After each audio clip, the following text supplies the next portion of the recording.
Okay, so let's start. Um, I'm audible, right? Yeah. Okay. Yeah. So we continue the discussions on dynamic programming algorithms, and the next case study which we will take up is what we call the sequence alignment problem. Okay. Now this problem is known by various names, and it has slightly different flavors depending on the application that you are trying to target. But we will do one version, and you will see that very closely related problems can be also solved using the techniques that we developed today. Okay. So what is a sequence alignment problem? So the basic question that we are asking here is, let's say I give you two words. Suppose those are words in the, in English, although maybe the words are not really in the dictionary. But I give you two words which are composed of English alphabets, and I just ask myself the following question: that how similar are these two words? Okay. Now, first of all, we have to understand that what does this really mean? What does it even mean to say similarity between two words? Can we define some sort of a measure? Can we standardize that, okay, this is a quantity, and depending on what the value of this quantity is, we can, you know, we can either classify two words as similar or dissimilar and so on and so forth. Okay. So here is an example. So suppose I have these two words, one is occurrence and another is like occurrence spelled in a very weird way. Now, what we are trying to do here is we are trying to align the two strings. Okay. Now, what do I mean by alignment? What I mean by alignment is the following. I'm trying to generate two strings out of the given strings, which are of equal length. So note that the inputs, the strings that we are concerned with, they are not of the same length. So now we are trying to align them as good as possible. Okay. So what can we do possibly? Okay, what we can do is, first of all, because the lengths of the strings are different, so maybe we have to introduce some redundant characters in one of the strings. Okay, or maybe in both the strings. We don't know. We will see that that also might be useful. So in this case, suppose if I look at the first case, then what I did was I just introduced a redundant character into the first string at the end of the first string. Yeah, so I just call this, so we will call this a gap. Yeah, we just introduce a gap at the end of the first string. And then we kind of do one alignment. Okay. So now the lengths of the two strings are equal. So I can clearly sort of arrange them on top of one each other such that the corresponding letters, now we can check whether they match or don't match. Okay. So if I look at the first alignment, then, well, it seems like there are a lot of sort of errors that we are making here, right? Because there seems to be 5 or 6 mismatches, right? Because these red ones, they are not matching. And also we have sort of a gap here. Yeah. So if I try to think of the quality of this alignment, this is like 6 mismatches and one gap. Okay. But what we notice is that this is not really the best alignment that we could come up with. Okay. Because, you know, if I do this alignment, I might falsely conclude that these two words are very, very dissimilar, or these two strings are very, very dissimilar. But maybe that's not the correct conclusion, because I can see that there exists another alignment which looks somewhat better. Yeah. So if I look at the second alignment, then this has only one gap and one mismatch. Okay. So one mismatch and one gap. Similarly, if I look at the third alignment, remember these are the same words. I'm just giving different alignments. So they have only 3 gaps. So there are no really real mismatches of letters, but I need to introduce 3 gaps, 2 in the first string and 1 in the second string. And this is an example, as I was saying, that you might also want to introduce gaps in both the strings. It's not necessary that to be able to do an alignment, you should only introduce a gap in the smallest string. Here I have also introduced a gap in the longer string. Now you might be wondering that why are we doing that? And okay, fine, you can do all these alignments, but what are we getting at really? Which one of these alignments should we choose if we want to sort of get a sense of how similar or how dissimilar two words are? Yeah, and that's exactly the problem that we are going to solve today. So in order to do that, we need to, of course, first standardize what we mean by the quality of an alignment. And this had been already done, fortunately, by, by three people. So Levenshtein introduced this sort of problem in 1966, and then Nilman and Wunsch, they reintroduced this problem sort of in 1970 in the context of computational biology. And what they proposed is the following. So remember, Nilman and Wunsch were looking at this problem from a biology point of view. So they were mostly interested in gene sequencing. Yeah. And as we know that our DNA is composed of sort of this 4 kinds of elementary molecules. So, and they are denoted by A, G, T, C. So all our DNAs are nothing but, strings of A's, G's, T's, and C's. And now let's say you want to align 2 DNAs one on the top of each other and try to measure some sort of a similarity or dissimilarity. Now, what Nilman and Wunsch did was try to solve a slightly more general problem, which is as follows. So what they said was that we will define something which we call the cost of mismatches. So what I mean by cost of mismatch is the following. So suppose AGGTC is one of the genes, one of the DNAs, and the other DNA is, let's say, A, G, and I don't know, maybe C. Okay. Okay, let me introduce a mismatch here. Let's say this is T, right? So what they proposed was that the cost of mismatch should not be the same for all kinds of mismatches. So for example, here in this alignment, I have a mismatch between G and T. But then there could be another alignment, or maybe there could be another mismatch, which is between C and A. I'm not showing you that here in this example, but it could be. You can imagine that, right? So what he proposed, or what they proposed, was that you should have different kinds of penalty, quote unquote, for different kinds of mismatches, and also a different penalty if you introduce a gap in one of the strings. Okay, so they propose that we should define the cost of a mismatch in sort of this way. Now, how they came up with these costs, of course, is unknown to me because I'm not a biologist, but that's what they proposed. Okay, and that's the model that we are going to follow. Okay, I'm going to define the problem precisely in a slide, but this is just to give you some motivation of why this problem is super fundamental and super important. But even if we forget about biology, I think many of you have already started realizing that this is essentially what forms the basis of autocorrections and spell checkers. Okay, so when you sort of, let's say, try to start typing a word and some text editor suggests you a few words, what they're really doing is, just by seeing the few letters, they're trying to align it with the words that they already have in the dictionary and suggest a few of them.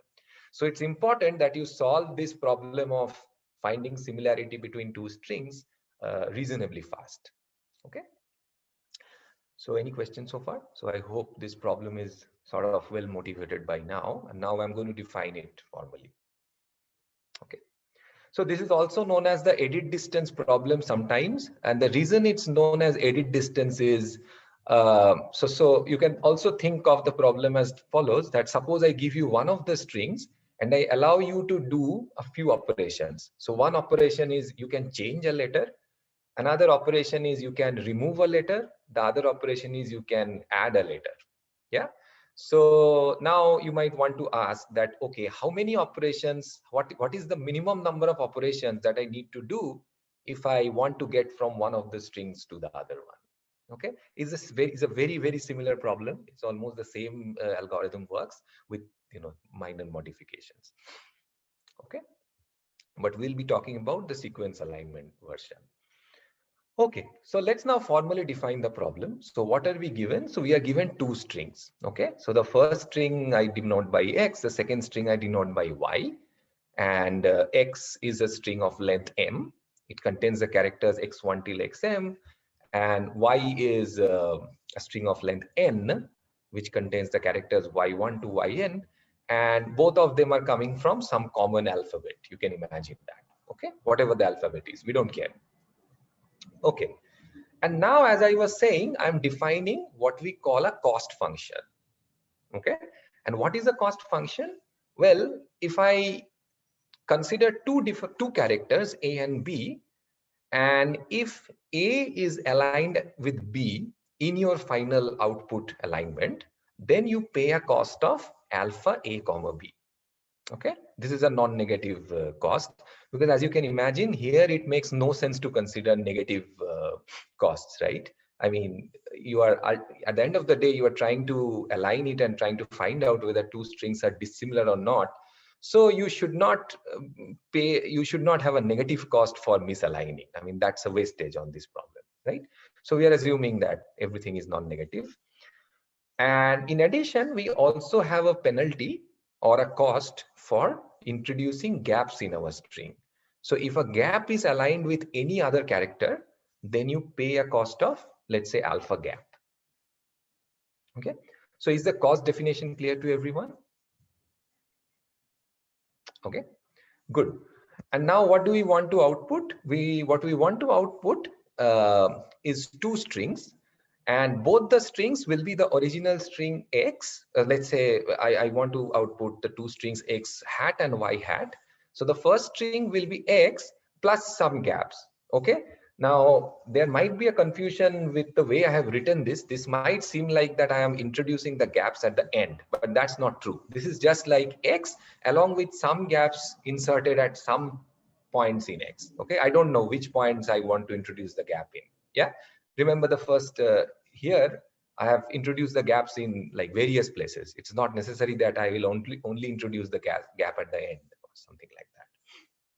Okay, so yeah, so you just need to output the two strings X hat and Y hat, and both of them now, very importantly, should have equal length. Okay, and suppose the length is L. And what are we trying to minimize? Well, we are trying to minimize yeah, okay, so Anyanshi is asking, is a gap only one character wide? Yeah, so one gap is one character. So one gap is exactly aligned with one character in the other string. That's correct. Okay, so what we are minimizing is summation of, let's say, R runs from 1 to L,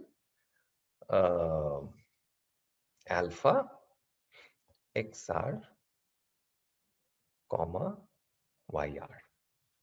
Okay, this is a quantity that, oh, sorry, this, let's say this is hat. So this is the quantity that you are trying to minimize. Okay, so in other words, if I just look at an alignment, so let's say A, G, G, T, C, and A, C, G, gap C, right? Yeah, okay. So Yash is asking, what is the cost of mismatch? So Yash, that is exactly what your alpha A, B is giving you. So this costs are already given to you. So suppose you are mismatching G with C, then you pay a cost of alpha G comma C. Okay, for this particular mismatch. Similarly, if you are matching T with a gap, then you pay a cost of alpha gap, and so on and so forth. So for every pair of possible mismatches, you have been given this cost function. Okay, so that's yeah, and yeah, exactly. So priority, it depends on the application that you are targeting of how you will define the mismatches.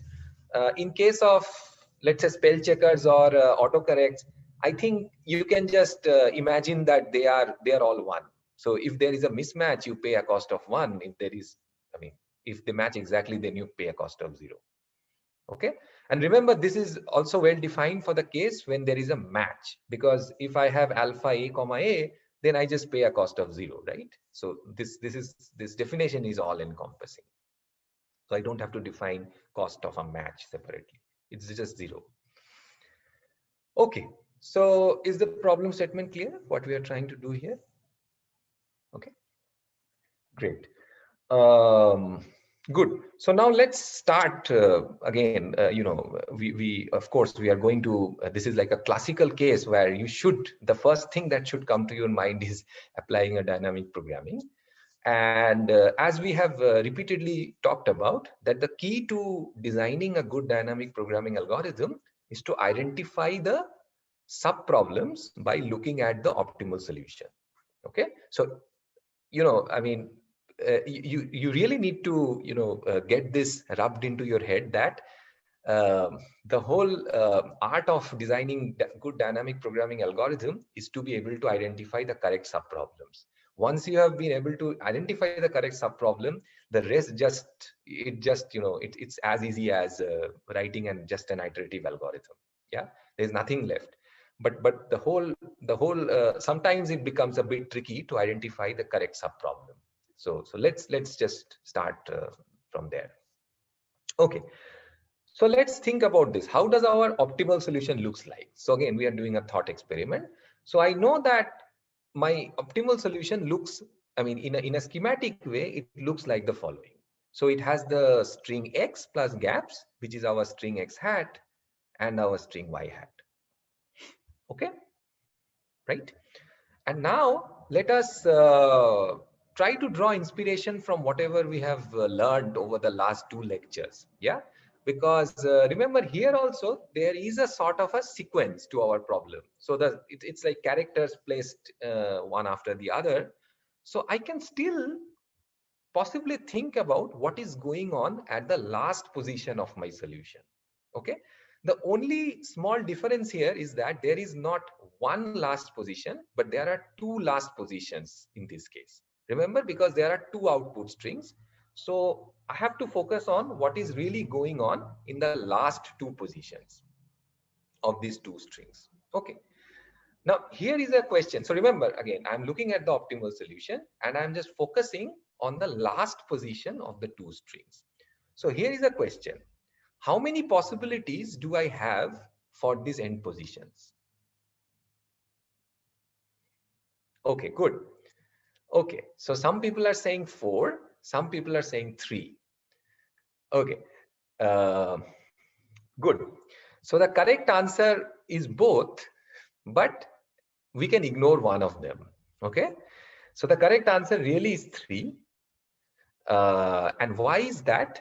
Well, what are the possibilities? So let's just chart out the possibilities that can happen. Okay, so remember, I'm just looking at the last position. So case 1 could be that xn, so xn is matched with a gap. Okay, case 2 could be that ym is matched with a gap. Okay, let me write it a bit differently, because I think I've defined case 1 differently later on. So let's say this is so case 1 is xn is matched with ym. Case 2 is ym is matched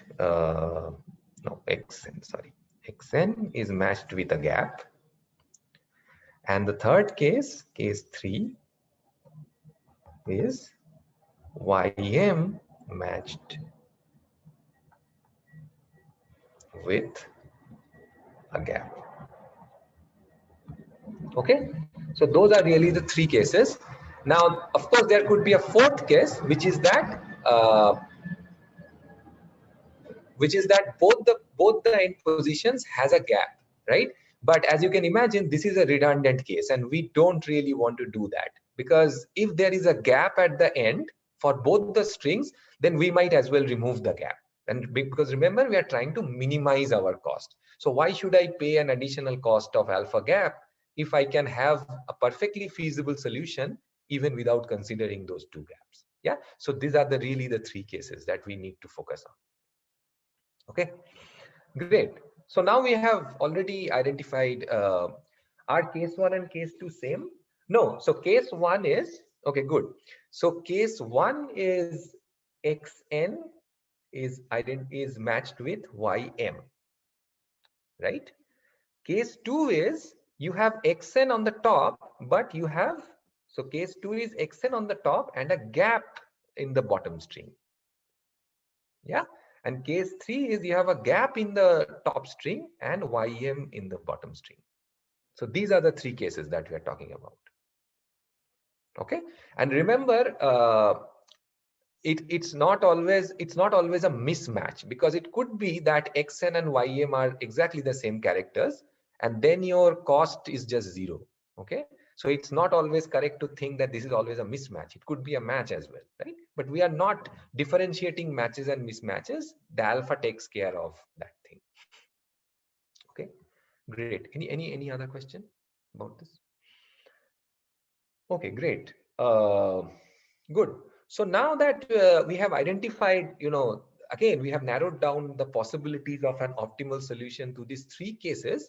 Now we can start arguing about what we again call the optimal substructure. Okay. So can we say that if we forget about the last position, then this optimal solution is sort of an optimal solution to the is sort of an optimal solution to some smaller subproblem. Okay, Yash is asking, we are assuming that the last position of is a gap. Yes, no, that's not correct. Okay, so Yash, what we are assuming, we are not assuming anything. We are just saying that the optimal solution can be one of the three cases. The first case could be that both the last position have a character in them, right? One character from the string x, the other character from the last character from the string x, and the last character from the string y. Remember, it could not be any other character, because you have to maintain the relative sequence of x and relative sequence of y. Oh, because xn and ym could be the same character, right? I mean, what if the two strings, so think of the two strings to be exactly the same, then it's not a mismatch. It can be a mismatch. I'm not saying it cannot be a mismatch. All I'm saying is it could be a match or it could be a mismatch. But we don't have to differentiate between matches and mismatches, because a match is just a mismatch where you pay a cost of 0. Yeah. So match is nothing different from mismatch for the purpose of this problem, the way we have defined the cost function. Yeah. So what I'm saying is, let's say alpha a comma a, this is just 0. Okay, so if the two characters are same, then I just pay a cost of 0. I don't pay a cost, basically. Okay, any other clarifying question? Good. Okay, so now let's try to define the let's try to examine the optimal substructure. In order to do that, let us define x prime and y prime. So what is x prime? Well, x prime is the given string x with only the last character peeled out of it. Okay, so it's just x1, x2, up to xm minus 1. And what is y prime? Y prime is y1, y2, yn minus 1. Okay, so this is x prime and y prime. These are just two definitions. I have not done anything with them yet. Okay, so now let's say we are in case 1. So what was case 1? Case 1 was saying that, okay, the last position contained xn, and the last position in the bottom string of the output string, it contained ym. Okay, now if I forget about the last character, of course I remain with a residual alignment. uh, I'm left with a residual alignment, because the substring on the top without the last character is still with me. The substring with the last character on the bottom is still with me. Now here is a question. Can I say that this sub-alignment is an optimal solution? Oh yeah, this is xm and ym. That's correct. Thank you. This is xm and ym. So can I say that this residual alignment is an optimal solution to some subproblem? And if yes, then what is that subproblem? Okay, so everyone understands the question. I'm looking at the optimal solution, and I am in the case where the last position of the top string is xm, and the last position of the bottom string is yn. Now, if I forget about those two characters, I remain with a residual alignment sort of, right? So the question I'm asking is, can I claim that this is an optimal solution to some smaller subproblem? If yes, then what is that subproblem? Excellent, excellent. Okay, great. So this is okay. So, I have got a couple of answers. I think both of them essentially are the same. So in this case, the residual alignment,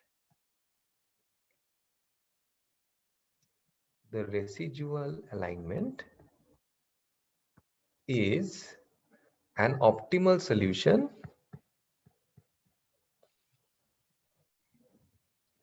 for x prime and y prime. Okay, so we will see a formal proof of why this is true, but at least this is what we should hope for, that if I am in the case where I know that the last character in the optimal solution, in the optimal alignment, both are the last characters of x and y, then if I forget about those characters, the residual alignment better give me an optimal solution for the residual problem. And what is the residual problem here? Well, I have peeled off one character from x and I have peeled off one character from y, the last character. So I'm just left with x prime and y prime. So the residual alignment better be an optimal solution for x prime and y prime. Yeah, I'm hoping this is true, and it will turn out that this is indeed true. Okay, so any question about this? Is m equal to n? No, not at all. Because if m equals to n, then you don't really have much to do, right? There is no, you can still do an alignment. That's true. That's true. Okay, the length is not the same for both strings. So how can last character be empty? What do you mean last character is empty? So just think of this example again, right? So let's just go back to this example. So here the lengths of the two strings are not the same, right? But we are forcefully making them same by the introduction of gaps in one of the strings or both the strings. Yeah. So this occurrence, I mean the above occurrence, this has how many characters? This has I guess 9 characters, right? Whereas occurrence has 10 characters. But now by introducing a gap at the end, we have made the length of the strings forcefully to be the same. In the input, they are not the same. Yeah, this is very important to understand. Okay, right? Is it clear? Yeah. Okay. And in fact, if I look at this picture, then the case which I was talking about is precisely this case, right? That the last character of the string x is actually matched with the last character of matched or mismatched, whatever. In this case, it's a match. It's not necessarily to have a match. What I'm saying is it's aligned with the last character of y. But if I forget about this part, then I have a sort of an induced alignment in the residual part. Now, what I'm claiming is this better be the optimal alignment for the strings if I forget about these two e's. So if I completely forget about these two e's, I have two substrings, right? Then this residual alignment better be an optimal solution for them. So that's the optimal substructure that I'm hoping for in case 1. Okay. Any other clarifying questions, doubts? Okay. So now suppose we are in case 2. So what is case 2? Case 2 is that in the optimal solution, xm has been matched to a gap. So it looks something like this. So you have x hat, you have xm here, whereas you have a gap at the end. Now what can I claim about the residual or the induced alignment? So if I just look at the induced alignment in this part, then what is it an optimal solution of? Okay, very good. So now the residual alignment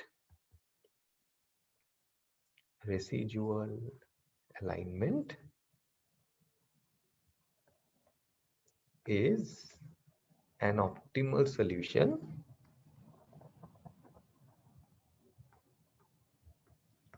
for x prime and y, right?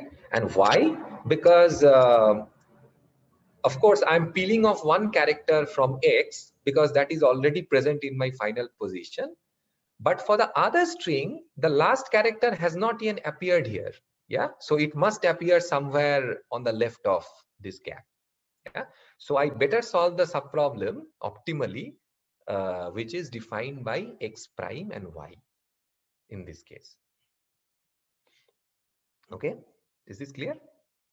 Okay, and similarly, you know, the last case is absolutely analogous, so I'm just writing it out. So last case is that you have a gap at the end of x or x hat, but you have a yn here.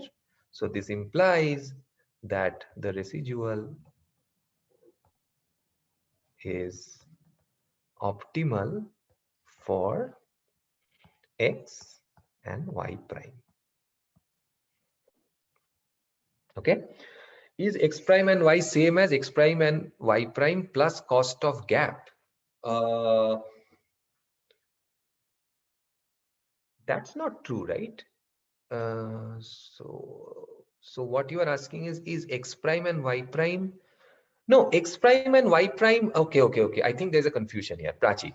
So what you are saying is, so x prime and y prime are substrings of the given strings. Okay, y is the given string itself, but x prime is the given string x with the last character peeled off from it. Okay, so are you asking that is the optimal solution for x prime and y the same as x prime and y prime plus cost of gap? Is that what you are asking? Because no, but that we don't know, right? That depends on how many gaps you have to introduce and a lot of other things. So we are not claiming anything like that. Yeah, right? Because you don't know how many gaps you had to introduce, so that will only come out after you have run the algorithm. But all we are claiming here is that if I forget about the last positions, then the induced alignment is an optimal solution for the smaller subproblem, and it happens in all the three cases.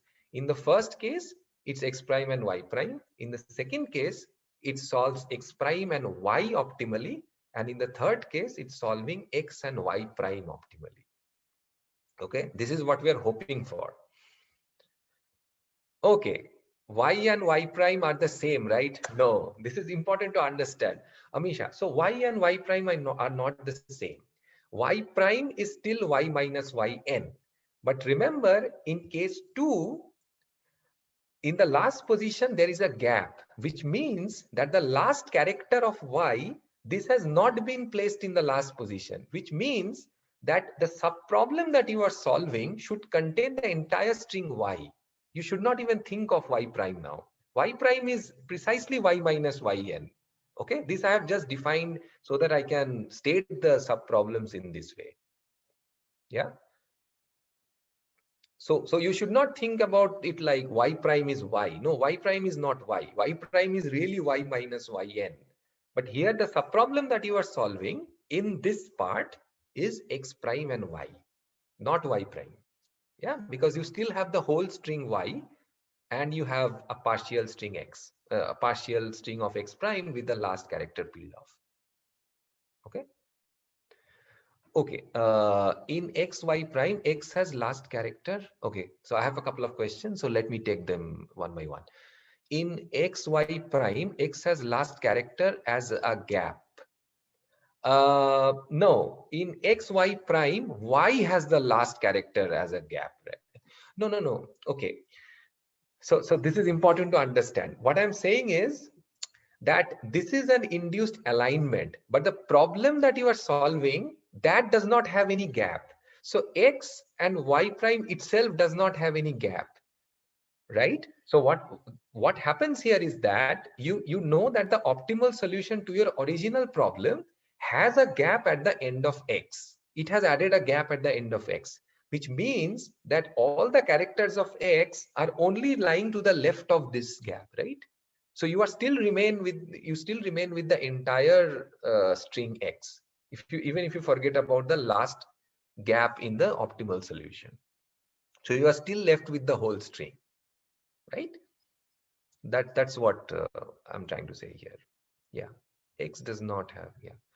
Okay, Samat, M and N are sizes including the gaps, right? No, M and N are not the sizes including the gap. M and N are just the input strings. I think this is a bit important to understand. Samat, so M and N are the sizes of the input string. We have not introduced any gap here. But what I am looking at here is a fictitious optimal solution. I'm not fictitious. I'm just thinking about the optimal solution. Yeah. Okay. So Ananya, is this clear? I think you had the same question that X and Y are inclusive of gap. Yeah, they don't contain the gaps. Yeah, gaps are only introduced by our algorithm because we are trying to compute this optimal solution. Okay, great. Any other question? Good. ठीक है. So what we will do is we will just, the proof for why this is true in all the three cases is very similar to what we did for knapsack and this ball selecting problem. But again, because we should develop a habit of writing proofs, let me show you one of the proofs. Okay, so I will only do case 3 here, case 1 here. So case 1. So what is the formal statement? So the claim is, if XM is matched with YN in the optimal solution for X comma Y. Okay, so opt X and Y is the optimal solution for the given strings X and Y. Yeah, then this implies that the residual alignment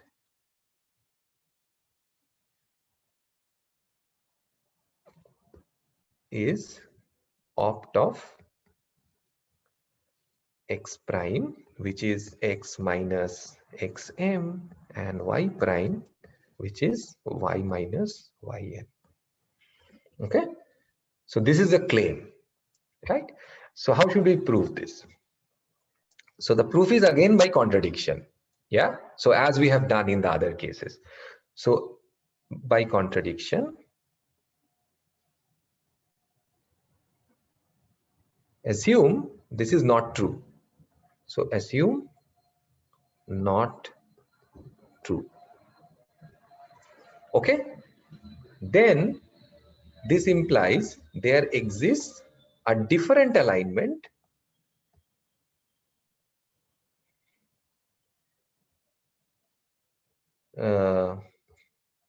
say with cost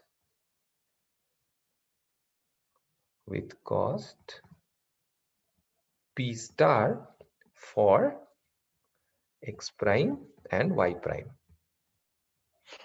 Okay, right? So everybody following how I'm doing the proof? So I'm assuming that whatever the residual alignment is, after peeling off the last characters XM and YN from the optimal alignment of X and Y, let me assume that this is not optimal for the smaller subproblem X prime and Y prime. Okay. Now, if this is not optimal, then there has to be some other optimal. Okay. I don't know how that optimal looks like, but there is some other optimal, which is P, let's say, whose cost is P star. Okay. And let the residual alignment costs P. Residual alignment costs P. Okay. But now here is the punchline that now suppose I take this, this magical alignment P star, which is claiming to be better than our residual alignment for the subproblem X prime Y prime, and I just append this. So then append XM and YN, or let me write it like this, XM YN to P star. Okay, so I just take that magical alignment of X prime and Y prime and I just append this, and I just place xm and yn at the end of it. So I match xm with yn, right? So now this is very clear that this implies that cost of new alignment is what? Is P star plus alpha of xm comma yn, which is clearly better than P plus alpha xm comma yn.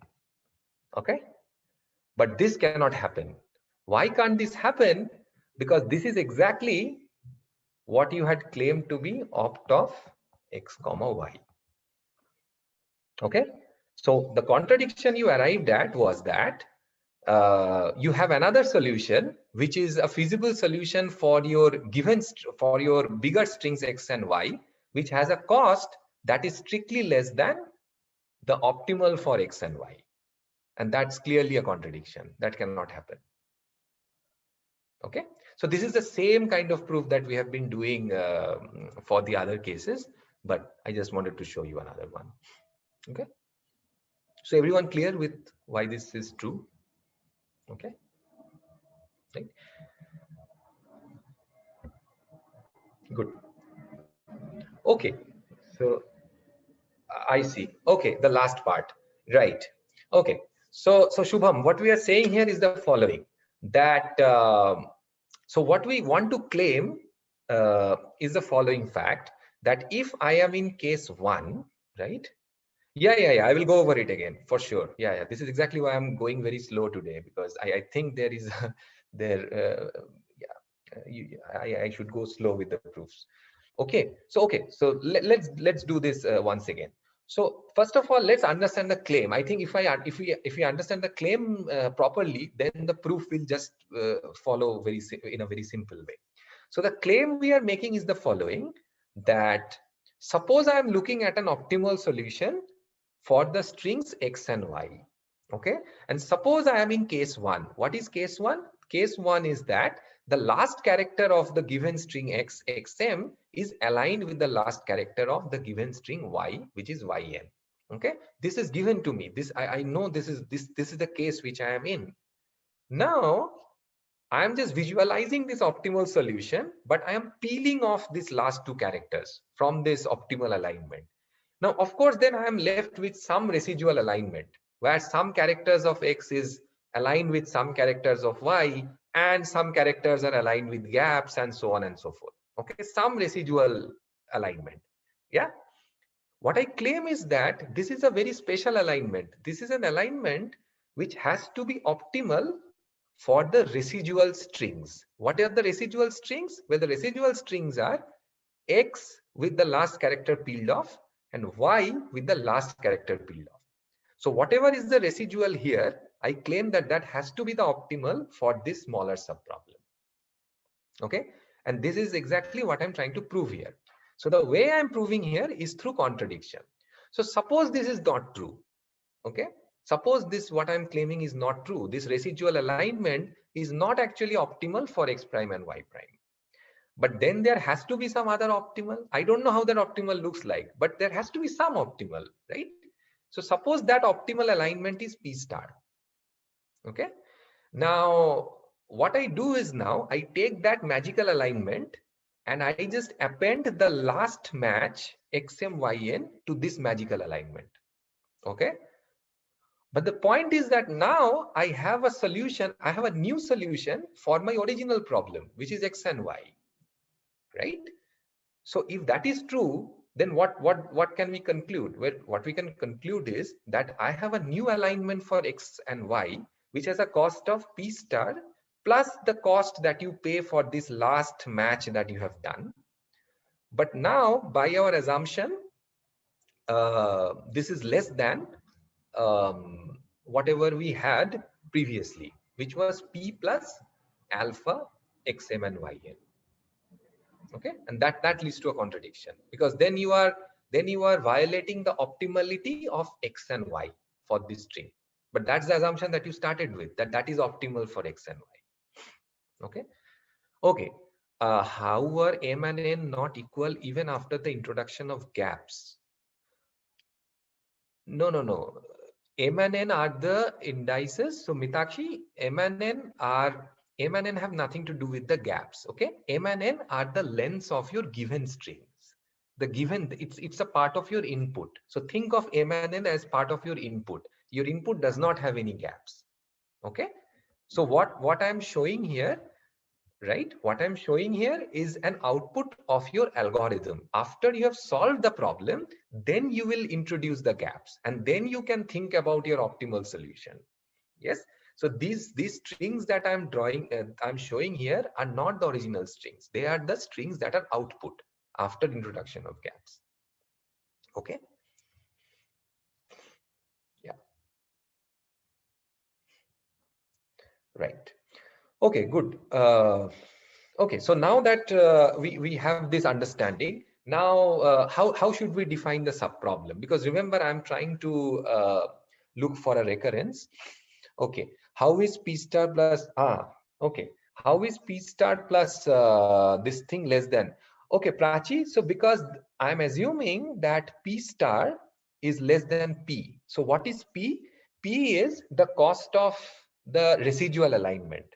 Okay जो आपका बड़ा optimal था for x and Y उससे आप X M और Y N जब हटा दिया you are left with some induced alignment right so I am saying I am defining the cost P as the cost of that alignment. And I have assumed for the purpose of introduction that P star is actually less than P. So P star is some magical alignment for the residual problem. And now all I am doing is I am adding alpha to both the sides, the same alpha. So this one gives me a new alignment for the original problem. And this is exactly the alignment that I started with, which is opt of xi, xy. But now this gives me a contradiction. Okay. Okay. So now who can tell me what should be the subproblems? So now that we have understood this optimal substructure, how should we index the subproblem? What should my subproblems look like?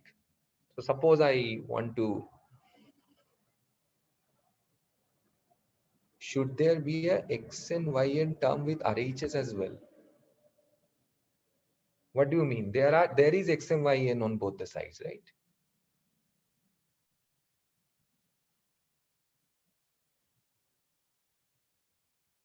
No, P is not x and y. P is the residual alignment after you have removed xm and yn. This is the most important part. Is the residual alignment, right? Is the residual alignment after you have removed, after you forget about xm, yn in the optimal solution.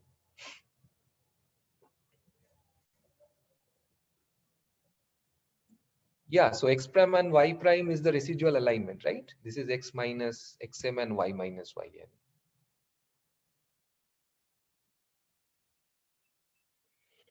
Right. Okay. Okay. So now who can tell me? So how should I define the subproblems now? Now that we have understood the sort of the optimal substructure, how should we, what should be the indices and how should I define the subproblems? So if I want to define the subproblems as, let's say, opt of something, yeah, and I want to write a recurrence, yeah, no, Kevin, that's for sure. We will take the minimum of the three cases. But what I'm asking here is now I'm trying to go towards an algorithm, right? So how should I define the subproblems or how should I define the recurrence is the question. Okay. So I need to introduce some indices and stuff like that. Okay. So here is how I define the subproblems. So the subproblems would be opt of xi and yj. Okay. What does this subproblem mean? Well, this is the optimal alignment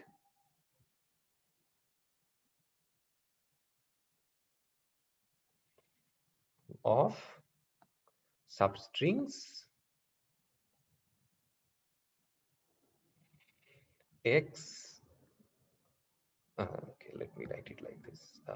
Of the substrings x1, x2, da da da, up to xi, and y1, y2 up to yj. Okay, so everyone clear about this definition? So I'm just defining a subproblems now so that I can write a recurrence taking inspiration from the optimal substructure thing that we identified. Okay, so the subproblem that I have defined is opt of xi comma yj, which is the optimal alignment of substrings x1 to xi and y1 to yj. So it's again sort of the prefixes of the given strings. Okay, the prefix, so the I length prefix and the j length prefix of the two strings. So just to make sure that everyone understands, what is the, so if I define the subproblems like this, what is the final answer that I want? Which is the subproblem that I'm trying to solve? Or which is the so the original problem corresponds to which subproblem in this index? Right? Okay. Yeah, so basically what we are looking at, so this implies that we want to solve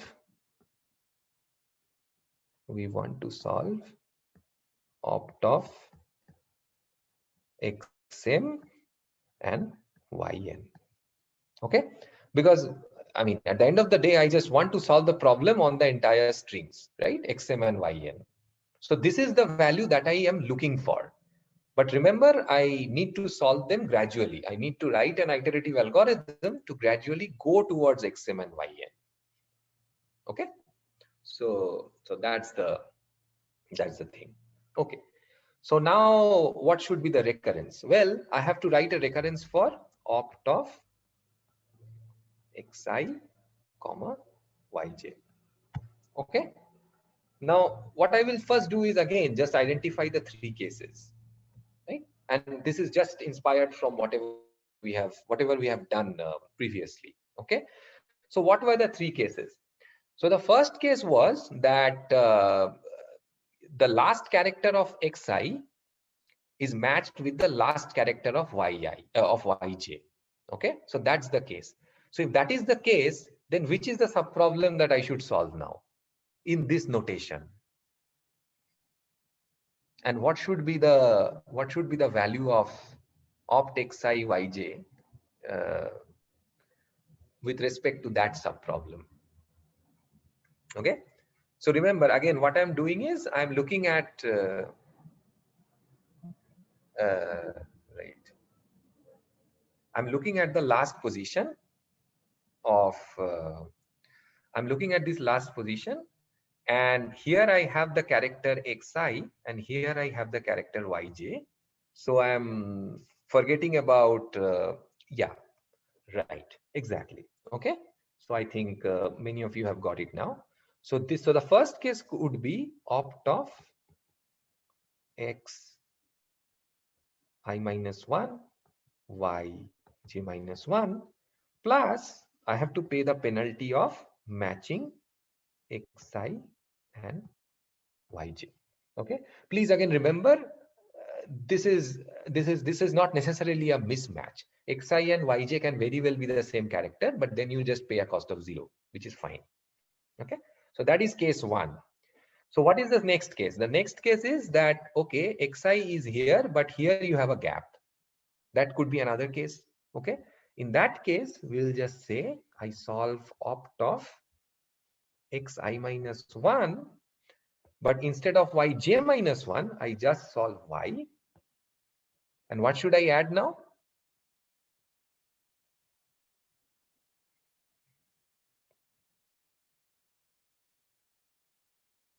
Yeah, so because remember, what is this saying? This is saying that you solve the residual problem on the string from x to xi minus 1 and y1 to yj. Okay, but now the last character of x, which is x, the last character of xi, yeah, that has been matched to a gap clearly. So you pay an alpha gap. Okay, and similarly the last one. So opt of xi comma yj minus 1 plus alpha gap. Okay, So those are the three cases.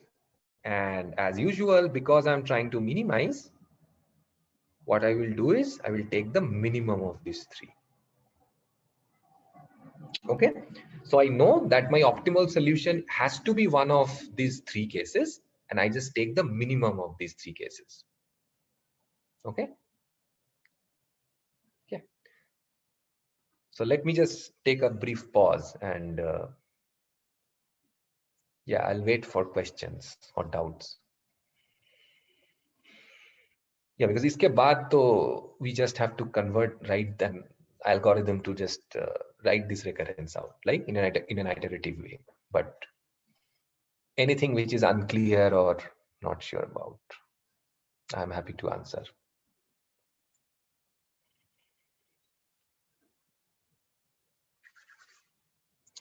Why don't we use loop invariance in ADA?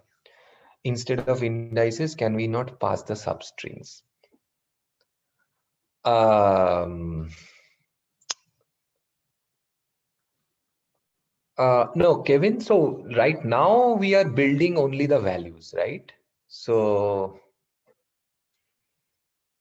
I mean, it's the same thing, right? You can think of passing the substrings, or you can think of passing. I mean, what advantage will you have if you pass the substrings?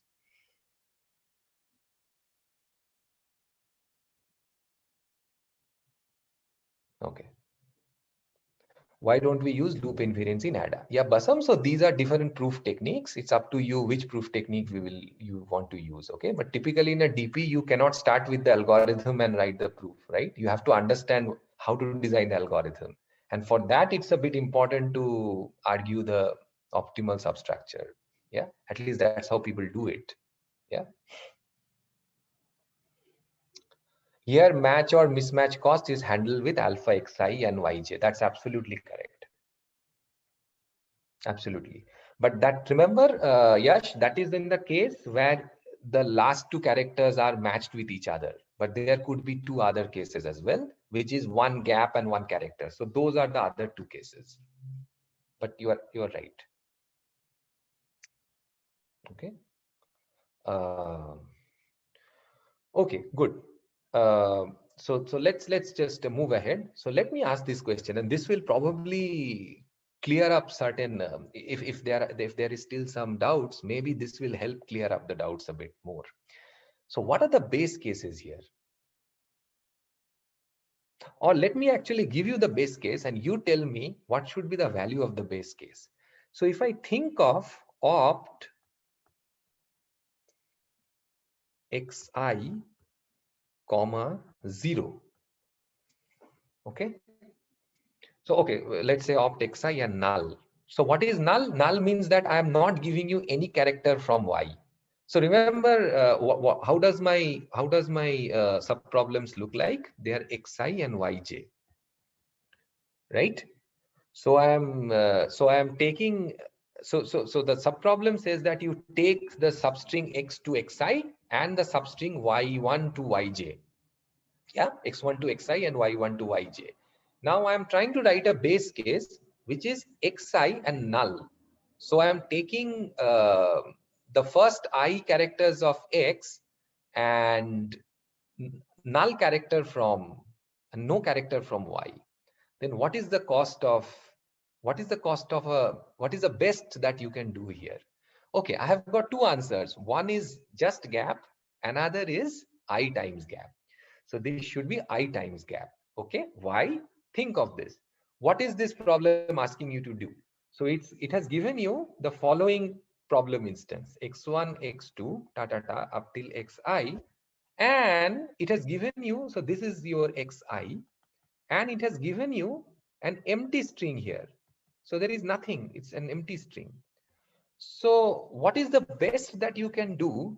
If you want to align these two strings, all you can do is you introduce a gap in all the I positions for the Y version of the alignment. Okay, this is the best you can do. You cannot do anything else. This is the best cost that you will get. Yeah, because remember, you have to output an alignment at the end of the day.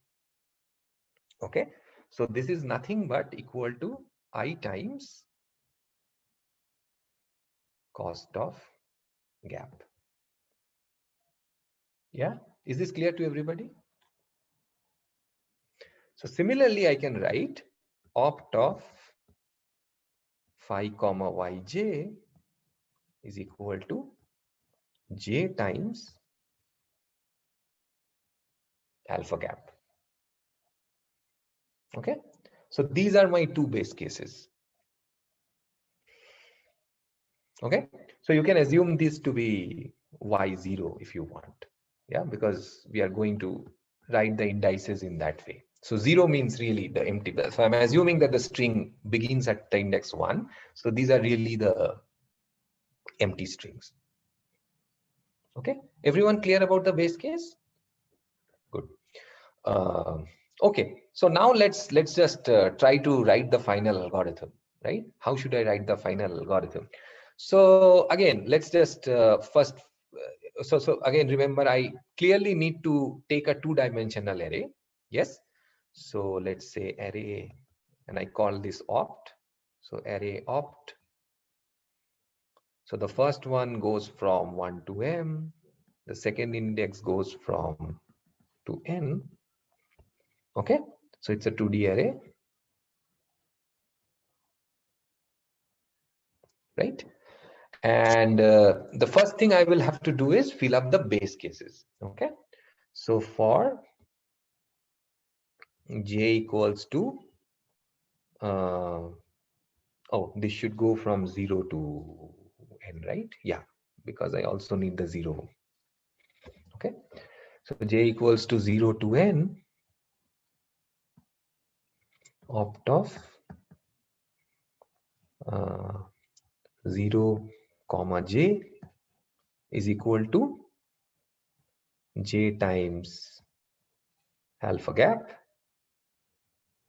Okay, similarly for I equals to 0 to m, opt of I comma 0 equals to I times alpha gap. Okay, and now I just run a double for loop. Okay, that's all I have to do. So for I equals to 1 to m, for j equals to 1 to n, opt I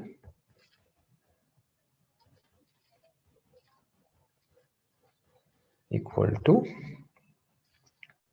so it's the min of opt I minus 1 j minus 1 plus alpha. So I just write alpha ij, okay, just to not spend more time. Opt I j minus 1 plus gap and opt I minus 1 j plus alpha gap. Okay, that's the entire algorithm. Okay, right? So let's just do a sanity check. So when I'm trying to compute opt I comma j, I need all these three values, and I have to make sure that all these three values are with me. But as you can imagine, because we are running the loops from 1 to m and 1 to n, these three values will be available to me once I reach a particular cell. So if you want to visualize this in the 2D array, this is how it should look like. So suppose you are here, right? So the only cells that you require are the one at the top, the one on your left, and the one which is like diagonally. Okay, these are the three values that you are interested in. Okay, so first of all, let's see what is the runtime here.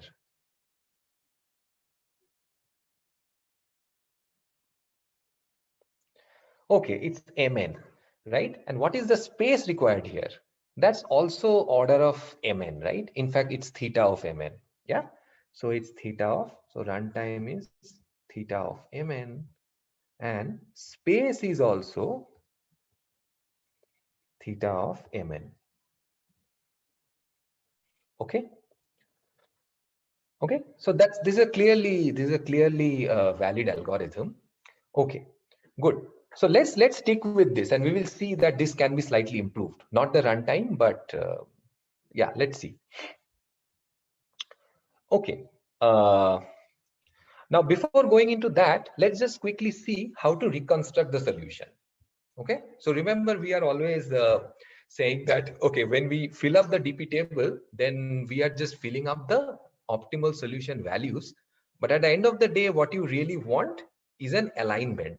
Okay, so far we have not, this algorithm will not give you the alignment. All this algorithm is doing is filling up the optimal solution for each pair of indices I and j. And clearly, if you pick any value opt I comma j in this table, it will give you the optimal solution for aligning the substrings x to xi and y to yj, right? But how do we reconstruct the solution? Well, we follow the same template. Now that you have designed the table, all you need to do is the following. So you initialize, so you init I equals to, let's say, m, and j equals to n. Yeah.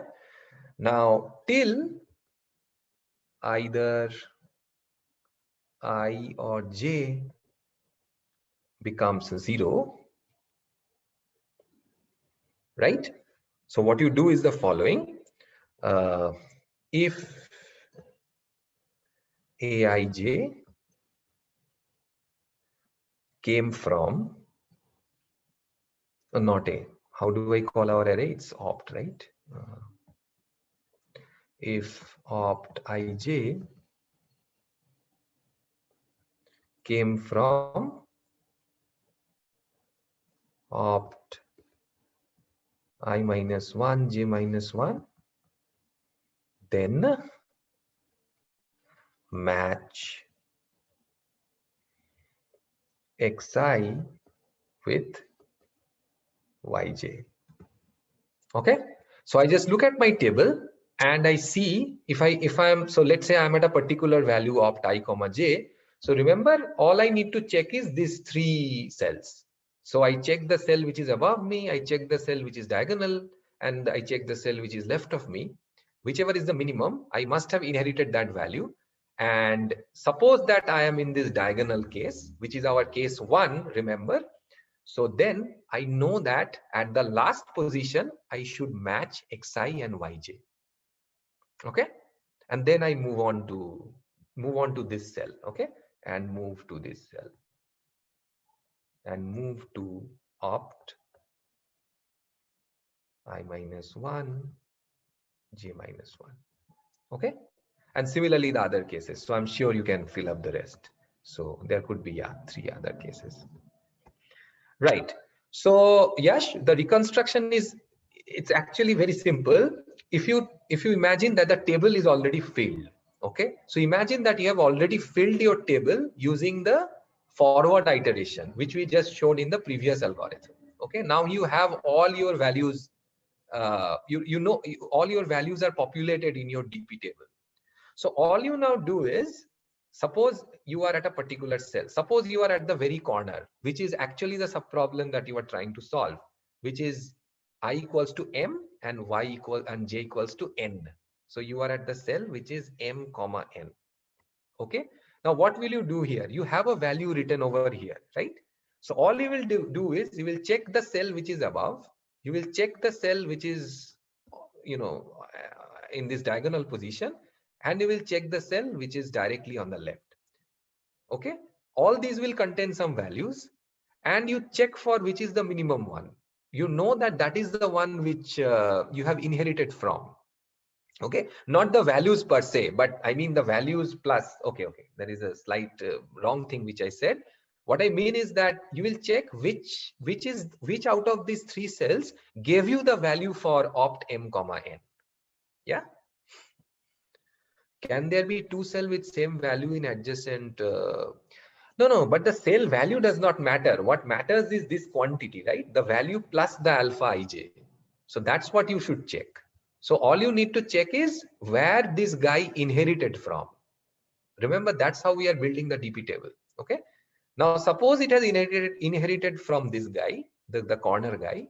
Then all you do is you know that you are in the case when the last character of xi has been matched to the last character of yj, right? So you do that and you move on to this particular cell and you carry out the same procedure, and similarly for the other cases.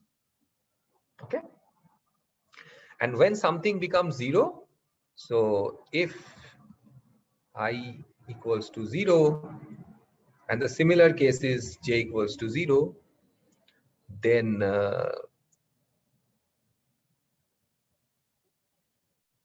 just pad with j gaps.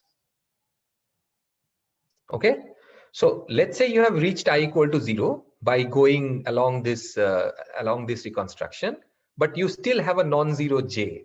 So we know this is like the base case. So you will just pad the rest of the thing with j number of gaps. Okay, and similarly, if you have reached j equals to 0 before I becomes 0, then you pad everything with I number of gaps. So that is your reconstruction algorithm. Okay. Now here is a question. What is the runtime of the reconstruction algorithm? Let's see whether you have understood the reconstruction or not. Runtime.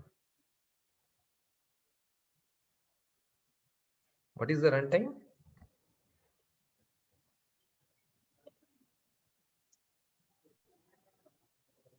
Okay, great. So this is going to be actually the minimum of m and n. This is linear. Yeah. Why is this linear? Because, you know, at every iteration, we are either reducing I or we are, yeah, that's a good question. I don't think this is minimum. This is going to be the summation of m and n. It's not the minimum. Yeah. So remember, in every iteration, what is going on? Well, you are either reducing I or you are reducing j or you are reducing both. Okay. So how many times can this go on till you know you reach 0? So this can go on at most till m plus n time. Yeah. So the runtime is order m plus n. So the reconstruction algorithm, given your DP table, just runs in linear time. You don't need order m and time. Yeah. Of course, only if you are interested in the final solution, that is m comma n. If you're interested in more solutions, then of course you will have to do more. But let's say you are just interested in solving the given problem. But remember, DP also allows us to find solutions to sub-problems. So once you have this DP table populated, you can solve any sub-problem with any substring of x and any substring of y, or let's say any prefix of x and any prefix of y. Okay, you just start there and run your reconstruction algorithm. So that will give you okay, good. So in the last 5 minutes, what I would want you to think of is okay, if it's possible to have multiple solutions, then it could easily exceed m plus n. Yes, no, there is no chance of exceeding m plus n, Yash, because remember, at every iteration, you are either decreasing I or you are decreasing j. One of this is definitely going to, oh yeah, if you want to get all solutions, oh, you mean you want to get all solutions for even m comma n? Yeah, then you would require everything, right? Yeah, then to quadratic ho jayega, or maybe even more. Yeah, but typically in this problem we don't want that, right? We are happy with one alignment typically. Yeah. Yeah, Chintan. So what all solution, what he was asking us, so suppose that suppose that there are multiple solutions, multiple optimal solutions, right? So maybe, okay, so what does he mean by that? So suppose, remember, we are checking these 3 cells, right? So we are checking whether this cell plus gap or this cell plus alpha ij, or this cell plus a gap is the minimum. Now suppose all these three are equal, right? But then it means that all these three are possible optimal solutions. So you might want to, yes, exactly. So, right. So how padding gap works? So Gaurav, what I'm saying is, suppose one of your indices have reached 0. Okay. So ऐसे ऐसे आप करते गए, and now you are at a cell where one of the one of the indices is 0. So this is the cell which is suppose I, 0. तो आप कहीं से तो आए थे, ठीक है, रिकंस्ट्रक्ट करते करते, ऐसे करते करते कहीं से तो आए थे. Okay. Now, what is this sub problem? This sub problem is you have the first I characters of X and you have null character from Y. But iska matlab kya hai? This is a base case for us, right? And remember, how did we solve the base case? The base case is you just pad with I number of gaps. That's the best that you can do. Okay. So this is just corresponding to the base case. Yeah, this is the base case.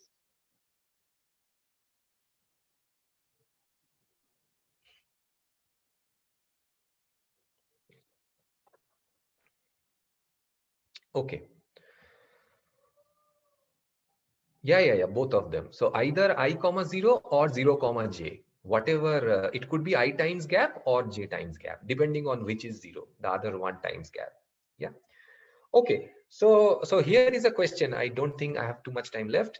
So let's just go back to the algorithm. So now suppose that I am not interested in the reconstruction part. I just want to compute the similarity or the dissimilarity of the string. I just want to compute the value of the optimal solution. Then can anyone give me an idea of how to optimize space? Because this is too much space, right? Mn. Okay. So I will, yeah. So any idea of how to do? Right. So the point is that we just need two arrays to be able to carry out this entire procedure. And why is that? Because remember, if I just look at this table, the way this table is being filled, yes, yeah. So suppose I am interested in this cell. But remember, we have said this again and again, that all I'm interested in is the value that is on the top, and the value that is here, and the value that is here. So when I'm computing this particular column, right, all I need is the information from just the previous column. This is all I need. Okay. So let's say this is column J. Okay. All I need is the information that is stored in column J minus 1. I don't need anything else. Okay. So clearly, I don't need all the values that are going around here. Okay. So I can clearly, see which is the minimum of M and N, and I can just maintain two arrays which are of size, each one of which are of size the minimum of M and N. Yes. And I can carry out the same algorithm, right? Please note, this is in contrast with the knapsack problem. In knapsack problem, we could not have done this. Okay, maybe we could have done some optimization, but not this easily. And the reason being that there I had to go a few steps back. Either I check the cell which is directly above me, or I go a few steps back, depending on the weight of the current element. Okay, but here, okay, so Yuvraj is asking, why is it minimum of M and N? Yes, so Yuvraj, it's the minimum of M and N. Let me explain it this way. So here I have written the loop as for I equals to 1 to M and J equals to 1 to N. So here I am filling it sort of row wise, but you could also imagine this algorithm being filled column wise. Okay, and now depending on whether you are filling up row wise or column wise, you can use just two arrays for either the row or the column, whichever is minimum. Okay, because this algorithm is equivalent. If you just reverse the direction of these two loops, then it's the same thing, right? The algorithm does not change.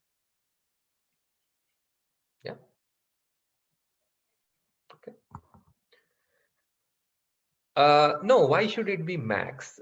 Because you will, so the size of the array you will pick to be the lesser one, and your number of iterations should be the maximum of the two.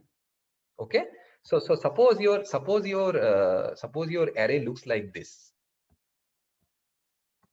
Okay, it's very skewed, and it's a skewed rectangle, right? So now let's say this is I don't know, maybe n is in this direction and m is in this direction. Okay, then how are you going to fill this up? You're going to fill this up column wise, right?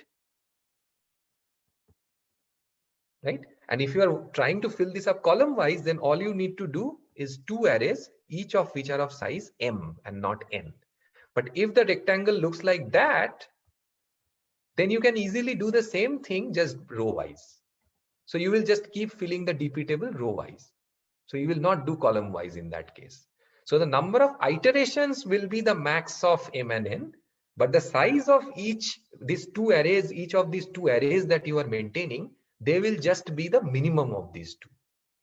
Yeah, because I'm trying to optimize space here. Now it's your choice. You can do either way. You can say that, okay, maybe I have a lot of space, but I want to optimize on the running time. So then you will do the other way around. Yeah, it depends on which direction you are filling in. And yes, I think there was a discussion that how can we do recovery? Yeah, the assumption is that you cannot do a recovery here. So it turns out there is an order m plus n space algorithm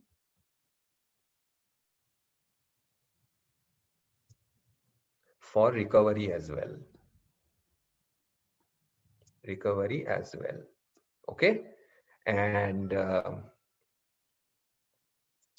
yeah, Yuvraj, that's absolutely correct. So you just see which is minimum, and you either fill it row wise or column wise. They are equivalent. I mean, the algorithm is just the same. Yeah. Okay. So yeah, but this is there is an order m plus n space. So this is a bit advanced. So this uses ideas. So this is DP plus divide and conquer. Okay. And it's too much to be covered in this course. But if you are really interested, you can look the KT book. Yeah. So there's a section on sequence alignment, and at the end of the section, they actually describe this algorithm where you can carry out this entire procedure with recovery in m plus n space. Okay, but yeah, we are not talking about that here.